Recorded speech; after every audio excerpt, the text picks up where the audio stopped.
Western Front, U.S. and Iranian officials are holding direct talks in Switzerland a week after both sides signed an initial agreement to end the war.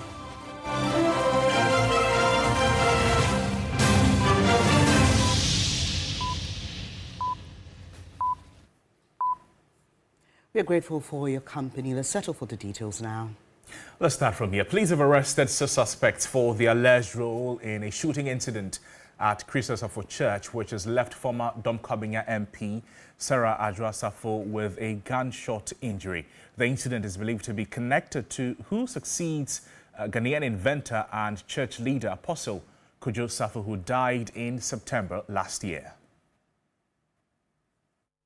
Action at the High Court seeking to block the installation of Israel Kristo Asafo, son of the late Apostle Kristo Asafo, as leader of the Kristo Asafo mission. Despite the writ being filed on Friday, June 19, the ceremony took place on Sunday, June 21, 2026. Sarah Jo Asafo, daughter of Apostle Kristo Asafo and former MP for the Domkabinya constituency, is said to have visited the place. It is unclear what caused the ensuing chaos, but eyewitnesses recount hearing multiple gunshots. The former legislator suffered a gunshot injury to her ear, causing her to require medical attention. Police say the matter is under investigation. Israel Kristo Asafo, who addressed the gathering after the ceremony, called for unity. If you are taking a shower and a madman picks up your cover cloth, you don't have to run after him, else you'll be seen as the mad one. I'll plead for unity, togetherness, and love. That is what was used to nurture the church. Let's remain together, but let's be vigilant. It's time for courage. I will support you. Support me and pray for me as well.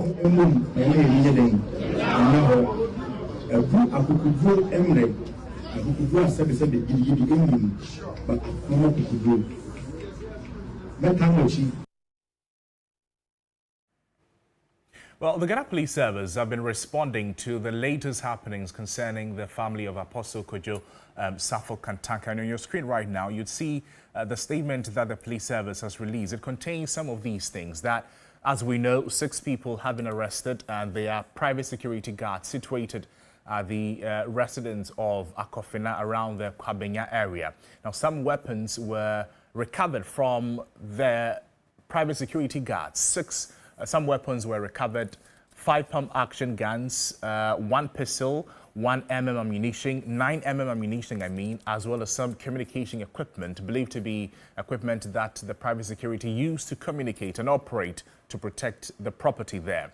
Now, for the police, this is what they're saying, that a ceremony underway at the residence of Tamaklo Safo Jehoshaphat, alias Kofina Palace. There was a ceremony underway when Kristo Asafo arrived, but was denied entry. Now, armed security personnel allegedly discharged firearms. Kristo Asafo was injured. The vehicle found with multiple gunshot marks, and that vehicle is believed to be what Kristo Asafo brought to the residence of Tamaklo Jehoshaphat. Now, according to the police, suspects and exhibits have been transferred to the police headquarters, and as we speak, investigations have begun. Investigations are ongoing, and the police also are telling us that efforts are underway to locate and arrest all other persons connected with the incident, seeking to say that beyond the 6 people who have been arrested, and some recoveries have been made, some ammunitions have been recovered, some guns have been recovered amongst others, as well as communication equipment. Some other, as investigations go on, some other arrests may happen. That's what we know from the statement of the Ghana Police Service. Now, let's bring you some context in relation to what has happened today and what everybody's talking about right now. So this is in relation to a certain dispute, that a leadership dispute for the Kristo Asafo mission, following the passing of the leader and the founder of the organization. Now, the context is that founder and leader Apostle Kristo Asafo passed away in September 2025 last year. After that happened, in June 19, 2026, a court action was instituted and a case was filed at the High Court of Justice in Accra. Let's look at the details of the case. Now, the plaintiffs for this case that was filed at the High Court, Kweku Ajenim Boateng is a former Deputy General Secretary, And Seth Apia Richard Brown is a 40-year member of the church and former executive assistant to the founder. And these, the names we're seeing here, they are people belonging to the Kristo Asafo mission. So the general secretary is the general secretary of the church. The defendants in the case that is at the court, the first defendant is Kristo Asafo Mission of Ghana, the institution itself. And then there is Israel Kojo Safo, Nana Kojo Safo Akofina, and 3 others. These are 2 defendants in relation to the suit at the court. Let's move on and see the others. The defendants also, we've gone through them already. Nana Kojo Safo Akofina is not qualified to lead the church under its 2017 and 2024 constitution. So the organization, I'm talking about the Kristo Asafo Mission, they have a constitution that guards or guides the way they operate. According to the plaintiffs, Nana Kojo Safo Akofina is not qualified to lead the church under the church's constitution, 2017 and 2024 constitution. Therefore, they are seeking this relief, that the court they're asking the court to stop the installation of a new leader and enforce the church's constitution on succession. So they're saying that there's a plan, a roadmap of succession by the Kristo Asafo Mission, and the court should enforce it. Now, this is what we know concerning today's incident. The church says Sarah Asafo drove her vehicle into the entrance gates at church property in Kwabenya. This is coming from the church. Now, vehicles struck 2 metallic gates, causing substantial damage to both structures. Worshippers and invited guests were present while all of this was happening, and the church says lives could have been endangered as a result of what happened when Sarah Asafo, according to the statement of the church, when she drove a vehicle into the entrance gate at the church property in Kwabenya. This is what we know so far concerning the incident. We know the context where it is coming from and where we've gotten to. The latest is that police is investigating what has happened, and security personnel intervened as a result of what Sarah Asafo did when she drove a vehicle into the gates. Police personnel intervened to prevent further escalation and protect attendees, and that is when the shooting happened. Now, the church is denying reports that Sarah Asafo was shot by her brother during the incident. Do you remember that since the incident happened, there are reports that Sarah's brother had pulled a gun on Sarah Asafo, but the church is saying that nothing like that happened and no such shooting occurred. Church calls allegations false and misleading, and the church is therefore calling for a probe and urging authorities to conduct a thorough and impartial investigation into the incident.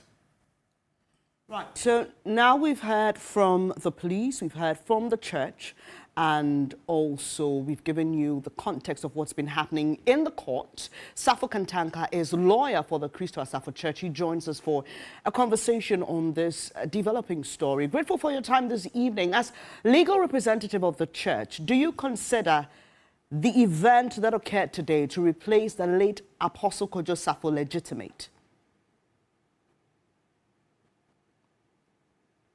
I didn't get it. The line was breaking. I didn't get the question. I'm asking that do you consider the event that occurred today to replace the late Apostle Kojo Safo as legitimate? I'm finding it difficult. There's background noise. You can repeat it. Hello, can you hear me now, sir? Yes. Right. Yeah, I can hear you now. Do you consider today's event legitimate, the replacement of the late Apostle Kojo Safo? Oh, yes. As far as the church constitution is concerned, we saw it as legitimate.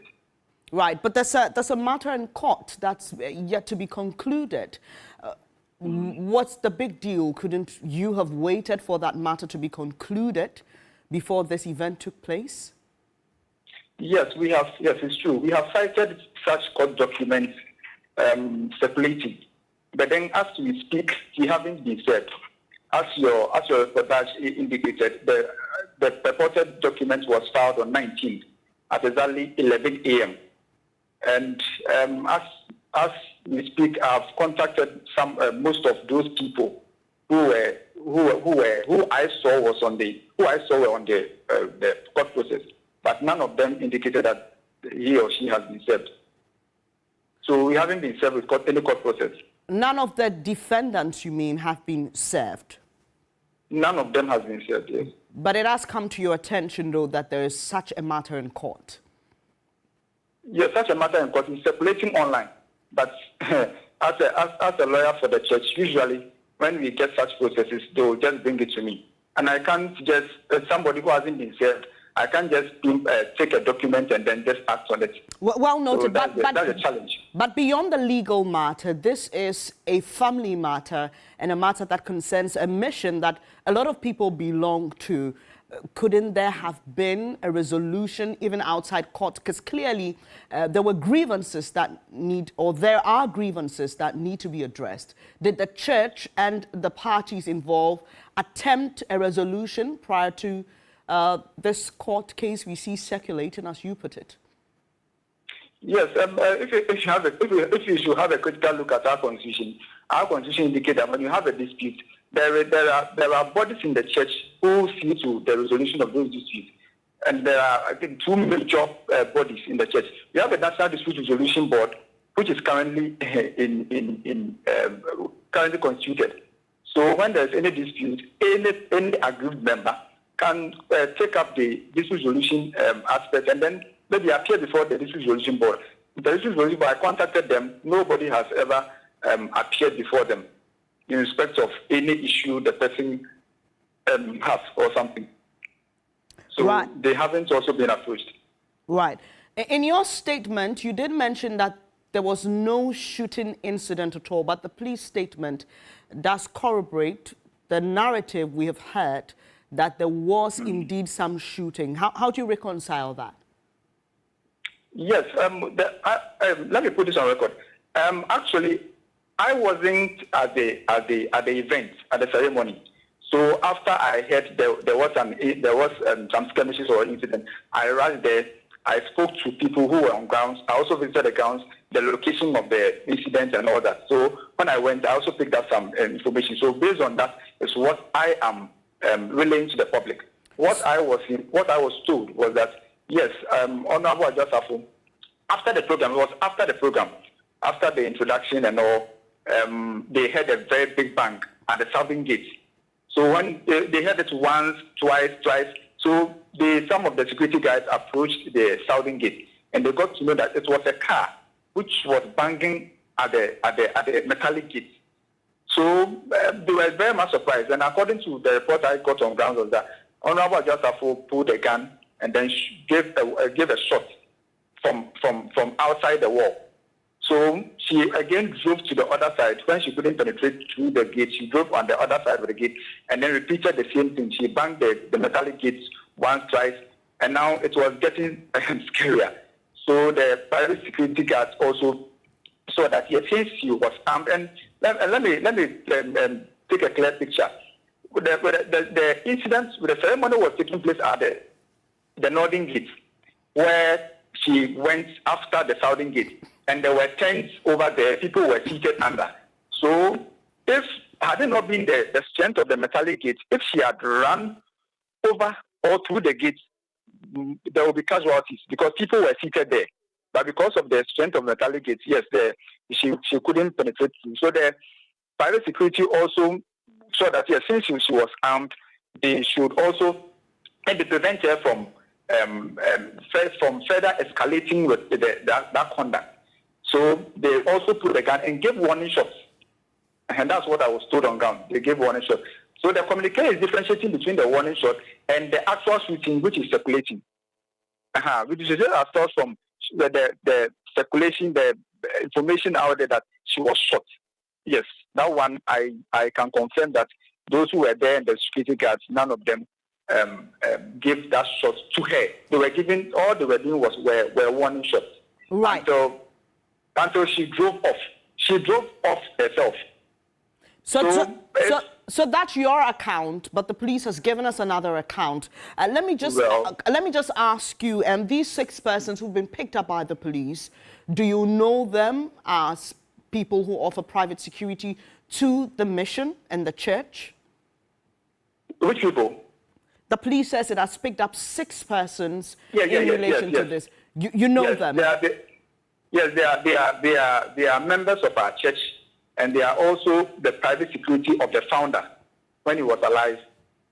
they guard his residence and all the residences he has. So they are members of the church and they are also private security. And from the indication that I had with the officers, their guns are licensed, the renewal, everything is fine. Right. The documentation, everything. Quickly, we're wrapping up the conversation, but where the event occurred, you term it as a property of the church, Yes. but in the police statement, it belongs to one Akofena, Jehoshaphat, Safo. No, that's not correct. Jehoshaphat is one of those 6 people. Jehoshaphat is not, the alias of Jehoshaphat is not Kofena. Jehoshaphat Safo Tamaklo is one of the 6 people arrested. So whose property was that, where the event was happening? The property is owned by the church. Right. But you say you were not... But then it's a residence of Akofena. And who is Akofena? The newly appointed leader. All right. And this event was to make him the new leader of the mission, but as a lawyer of the church, you were not in attendance. But you consider it legitimate. Yeah. Right. Come again, please. I'm just asking, you were not in attendance at this particular event, but you consider it a legitimate one? Yes, we consider it because we haven't, as I indicated, we haven't been served with any court processes. The church hasn't been served with any court processes. The other defendants who hasn't been served, and now since no one has been served, they were the Council of Elders. The Council of Elders are the constitutionally appointed body to appoint the next leader. The leader is... We appreciate all that. Duty. We appreciate all that. So will the funeral happen as planned? We understand that the funeral is supposed to be happening this weekend. Will it happen as planned? Hello? All right. I think that there seems to be a challenge with that line. There's a feedback. I can get some feedback. I was just asking you to confirm if the funeral of the late Apostle Kojo Asafo Kantanka will happen this weekend. This weekend, as for the 25th date, I doubt the 25th will happen. Because even that one, there's also another challenge with that one. There was a 25th date and there was also a highly marketed date of 30th. And that one is also an issue the church, not the church per se, the family and then the children are contending with. That one has got nothing to do with the church. It's the family and then the children. Grateful for your time this evening, sir. That's a lawyer of the Kristo Asafo mission. And if you're just joining us, we're just getting details of that incident that occurred today at an event to select a new leader of the mission after the late Apostle Kojo Asafo Kantanka passed sometime last year. To some other stories tonight, the people of Samreboi in the Amenfi West municipality of the Western region, they have been left in a state of shock. What began as a heavy downpour on Monday, June 15, has become a catastrophe of staggering proportions. The Samre and Tano rivers, once the lifeblood of this community, it burst their banks, and the people are asking one question: who is responsible? Our correspondent Irama Smith was at the scene, and she brings us their answers and their grief. This is Samreboi today. What you are witnessing is not just flooding, it is a full-blown disaster. More than 200 houses at Aboy, Kokwase and Popolozo in Soichi Roman Hill have been swallowed by floodwaters. 26 buildings have collapsed entirely. Thousands of residents have fled their homes, carrying children on their backs, wading through waist-deep water. 2 lives have been lost so far, a 17-year-old and a child of just 1 year and 2 months. At the time of our visit, the rain was still falling heavily. Our cameras captured these little ones seeking refuge under a table, while the adults sat under a canopy, waiting, praying, and hoping.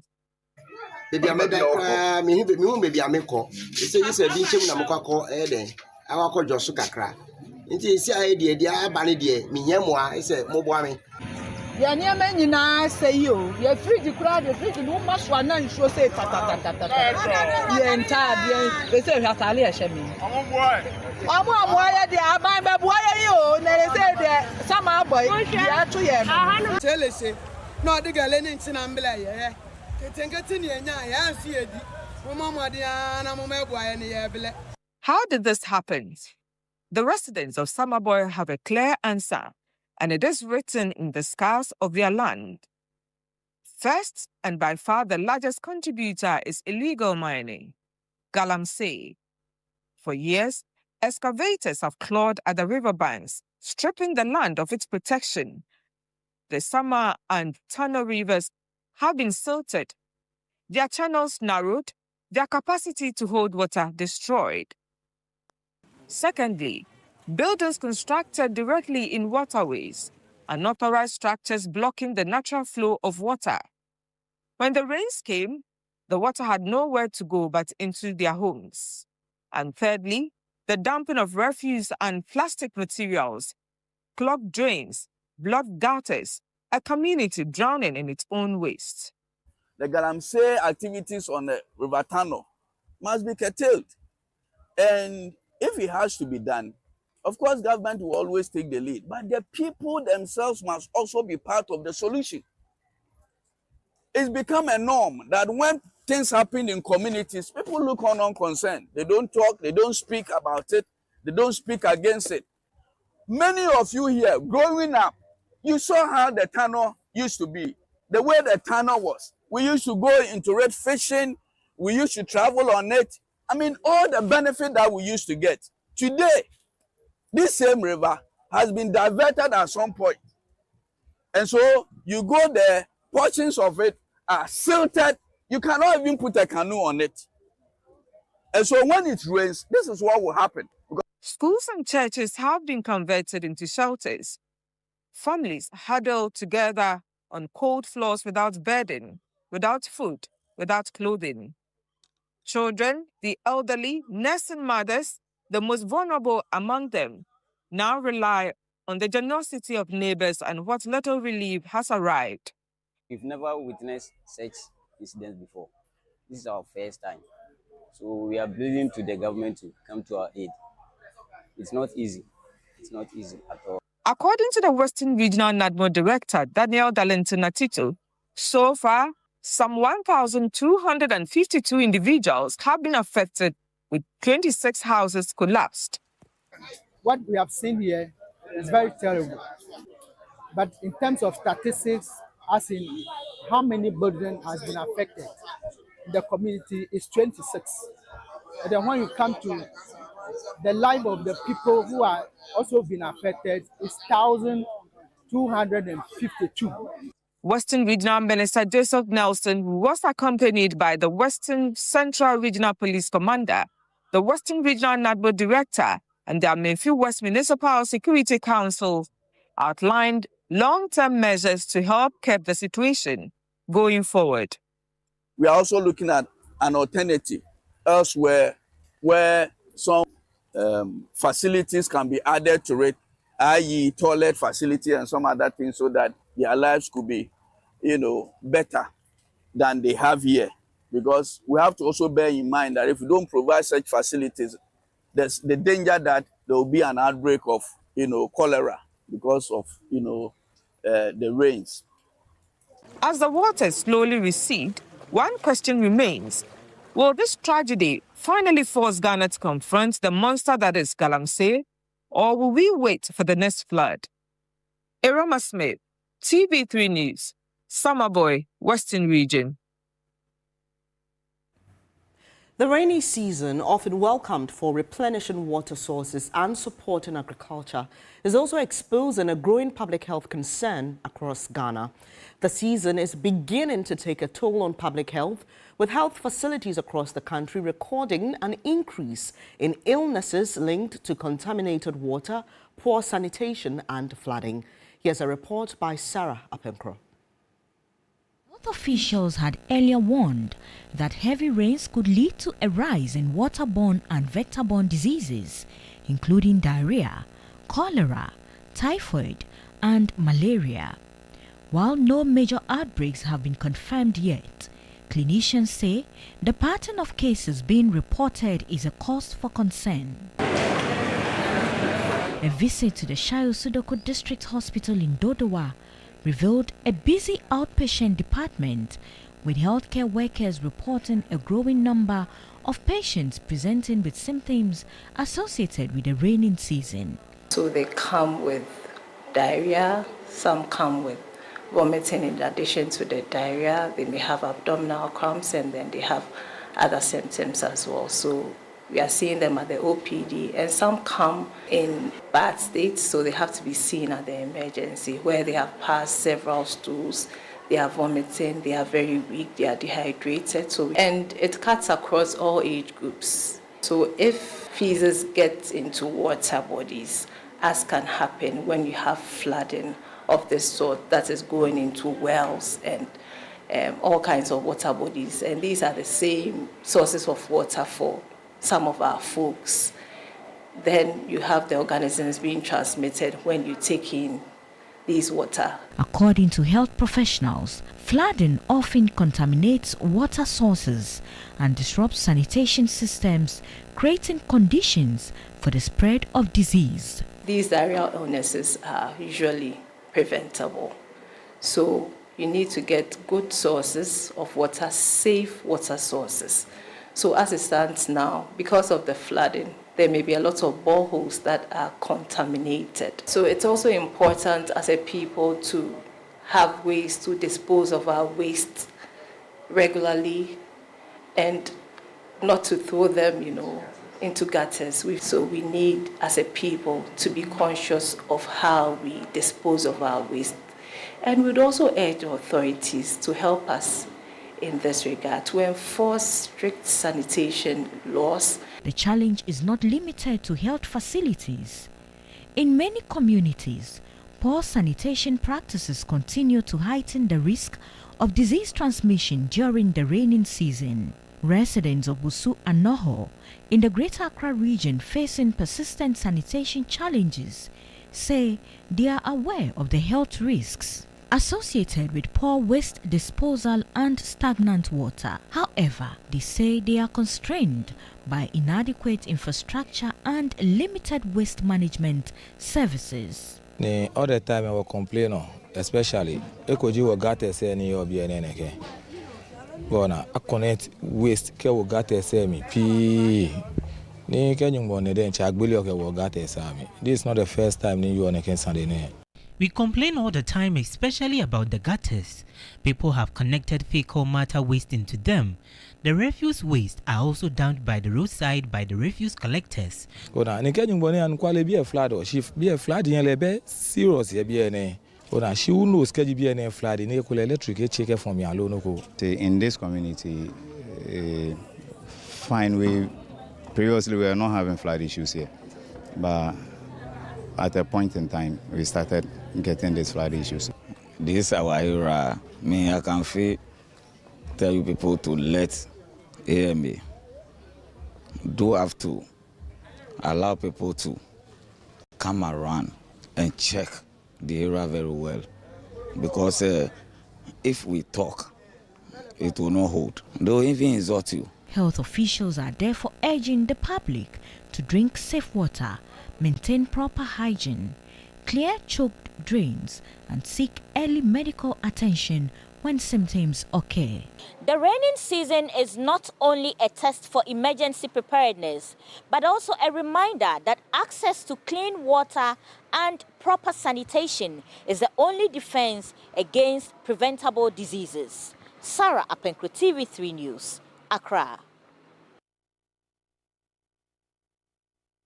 You're watching News 360 Live, also on all our social media platforms at TV3 Ghana. We have more stories for you. We're back with more after this break.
laughter and gratitude.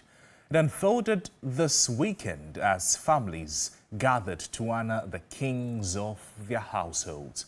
The Groove Esipon Beach Resort, in partnership with Connect 97.1 FM, they turned Father's Day into an unforgettable celebration of fatherhood and mentorship. Our reporter Abraham Mensah was there and brings us the heartwarming story. Is it paid Scenic for? Grove Esipon Beach Resort, the air was filled with more than just ocean breeze. It was thick with appreciation.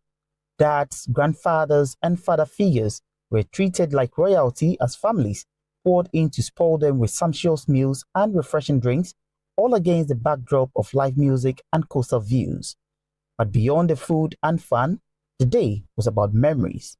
At our microphone, celebrants opened their hearts, sharing what they hold most dear about the men in their lives. I remember when I was growing up, it was daddy all throughout. Daddy, even if I was crying, people used to cry, mommy, mommy, mommy. And for me, it's been daddy, daddy, daddy. It's been all there. It's been an ever-present daddy through my growing up, taking us to the hospital, taking us to school, attending our PTA meetings, at our weddings, our parties, encouraging us through life. He's been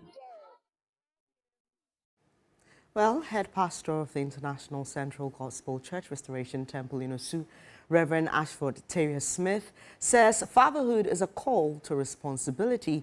He's been urging fathers not to be deterred by the seeming lack of appreciation. He's also encouraged them to prioritize their mental health and seek assistance where necessary. As fathers, we all look up to ultimately to our Heavenly Father. He's a perfect example we can get. He's a father that shows us love, in fact, care, wisdom, discipline, faithfulness at home. He's our Heavenly Father. And so as human as we are also expected as fathers to also show love, care, provide, protect for our children. And that is what I'm saying, that these three things I've mentioned, protection, provision, and sheltering your children, educating them, they are serious business. That if you are a serious father, you should know that these things are not joke. And so fathers, on this occasion of Fathers Day, I entreat all fathers to be very hardworking and know that to be a father is a great responsibility, as our Heavenly Father also has great responsibility towards us. And of course, happy Father's Day to all fathers and potential fathers out there. To some other stories, altercations between firefighters and civilians over quick response to fire incidents and operational efficiency has dominated headlines for many weeks. But what really goes into firefighting and what misconceptions about the job may be fueling this mistrust? My colleague Nura Mohammed, she spent a day taking us into the world of Ghana's firefighters in this special report. Fire, water, earth, air. For centuries, these four elements have shaped our world, and standing at the intersection of all four are the men and women of the Ghana National Fire Service. Firefighters are often amongst the first people called when disaster strikes. Yet in recent months, some firefighters in Ghana have found themselves battling more than flames. At several fire scenes, tensions between firefighters and civilians have escalated into confrontations, raising questions about public understanding of emergency response operations. To better understand the realities of the job, I spent a day with firefighter Alex, following him from the start of his shift through the routines and responsibilities that prepare him and his colleagues for emergencies. The day begins long before any emergency call comes in. At the fire station, firefighters assemble for morning parade, receive briefings, and prepare themselves for whatever the day may bring. For Alex, every shift starts with one important task: preparation. Before a single fire call is received, every piece of equipment must be accounted for and inspected. We don't go to our fire scenes without our tools, so we always do the first locker. This locker contains all the, they are one of the hoses. It contains the hoses that we use. It is a routine repeated daily across fire stations nationwide. Then comes the waiting. For firefighters, an ordinary day can change in seconds. As we were still on tour, a call comes through. Information was gathered, the crew mobilized, and within moments, we were on the road. Hello, this is fire service. Yeah. While many members of the public only see the final moments of a firefighting operation, there are protocols that guide every response. The first priority upon arrival is assessing the situation.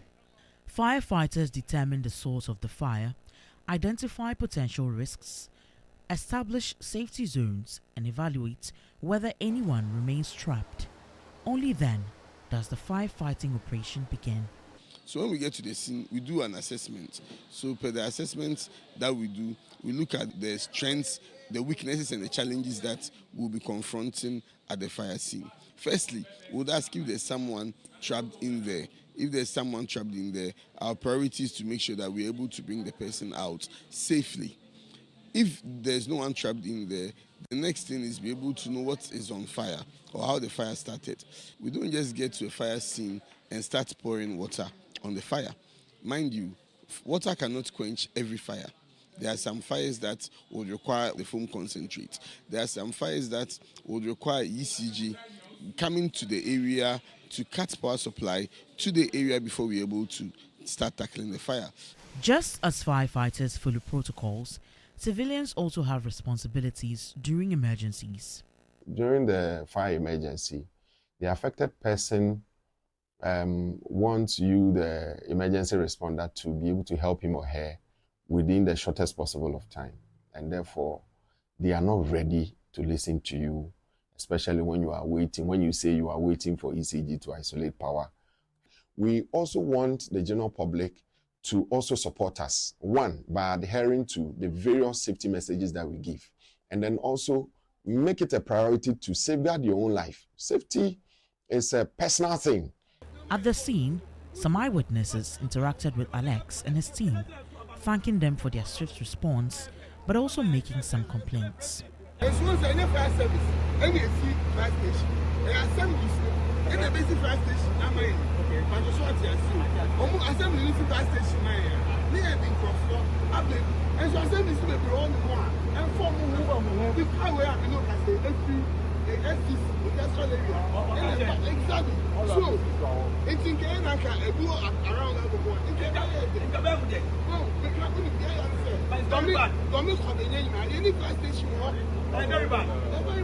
Another challenge lies beneath the streets. Fire hydrants, a critical source of water during emergencies, are sometimes inaccessible, faulty, or difficult to locate due to encroachment. It has never been the case that we would deploy a fire engine without water. We don't practice that because we don't have a lot of faith in a hydrant system. Elsewhere, there are fire engines. If you go to North America or Europe, most of their fire engines do attend fires without water because they have robust functional fire hydrants. And therefore, they go empty, connect their hoses to their pump, and they fight the fire directly from the hydrant point. An appeal was also made to the government for support.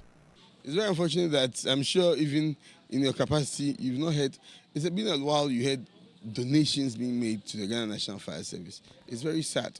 When our prominent people are having their birthdays, they go and donate to our brothers, forgetting that we are also there.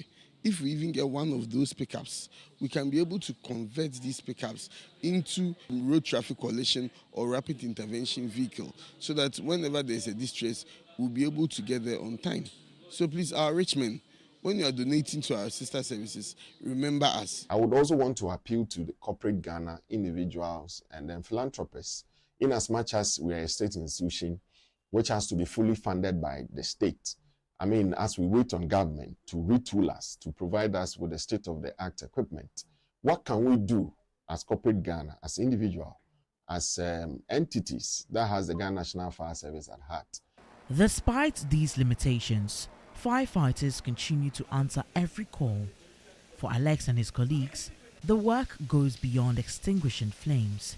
It is about protecting communities, often at personal risk. And while recent altercations between firefighters and civilians have made headlines, the solution may lie not in assigning blame, but in educating the masses. No, I haven't changed careers, at least not yet. And thankfully, nobody has asked me to climb a ladder or put out a fire today, because that will be a different kind of emergency altogether. Firefighters say that their work is most effective when communities work with them and not against them. A few moments of cooperation can make the difference between a fire being contained and a disaster escalating. Firefighting is not a one-sided responsibility. It requires preparedness, public cooperation, government funding, and a shared understanding of the realities on the ground. Nura Mohammed, TV3 News, Accra. This is News 360. We're back with more stories after this break. Don't go away.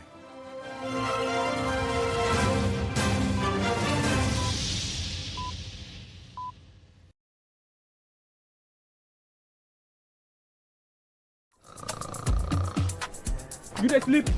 Dance Madina.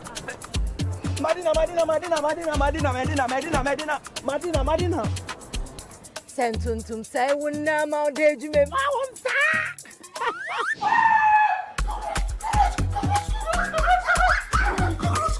Efrema bema Daniel ba. Ma wonsa.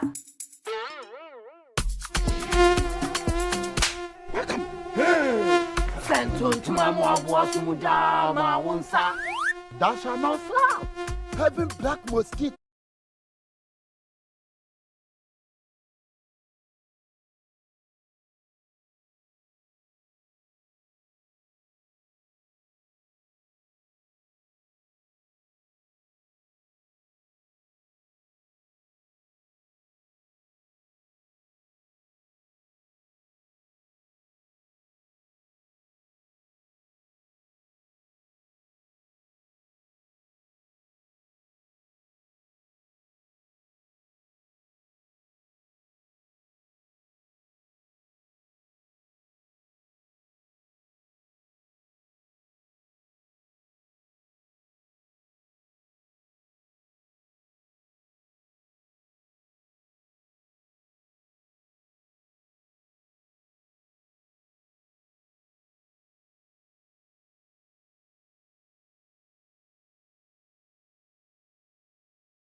It's time for sports here on News 360. I am Aniela Alote. We begin with the Black Stars, who will return to action on Tuesday night. They will take on England in a crucial Group L clash 2026 FIFA World Cup. The match will be played at the Boston Stadium in Massachusetts ahead of the highly anticipated encounter. 3 Sports' Oreko Ampofo visited the stadium and brings us this report.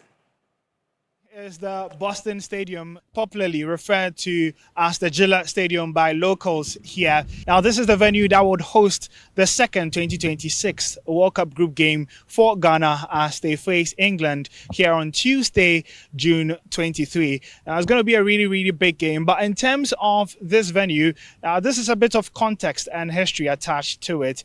Now, it's located here in Foxborough, Massachusetts, and it's about 22 miles south of downtown Boston. Now, with regards to the history, it was built around 2002 and is one of the few stadiums here in the US that was built without any public funding. Now, this was built by Robert Kraft, who is the owner of the New England Patriots and then the New England Revolution. Now, if you're looking at the Patriots, they've won the Super Bowl for 6 times, and then there's the New England Revolution who play in the MLS as well.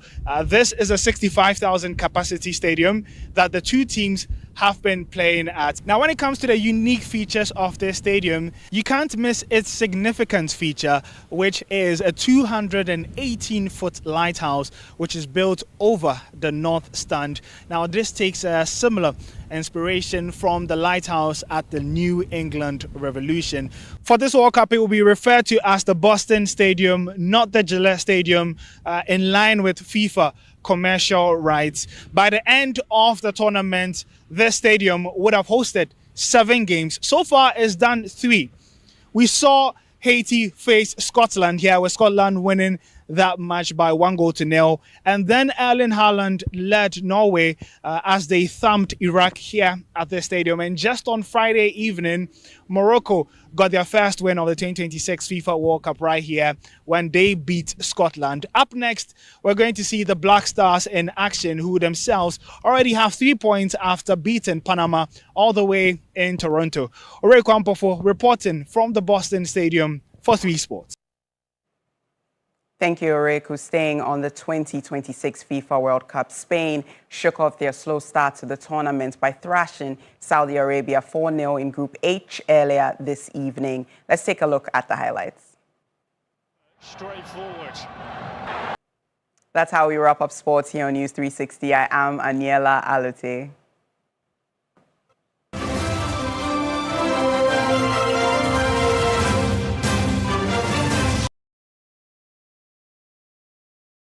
Africa is evolving. Businesses are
Now, US and Iranian officials have started direct talks in Switzerland.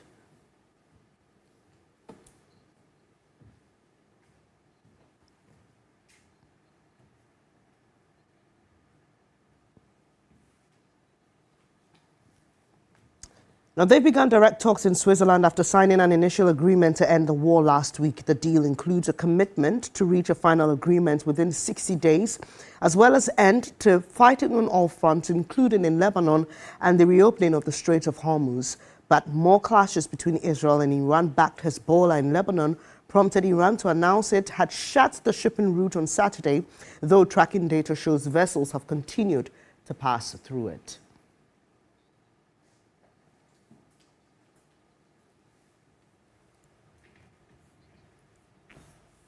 Well, thank you so much for spending the last hour with us. But that's it for News 360. There's always more news on our website, 3news.com. I am Noble Crosby. And I am Bernice Abubedulansa. Have a good evening.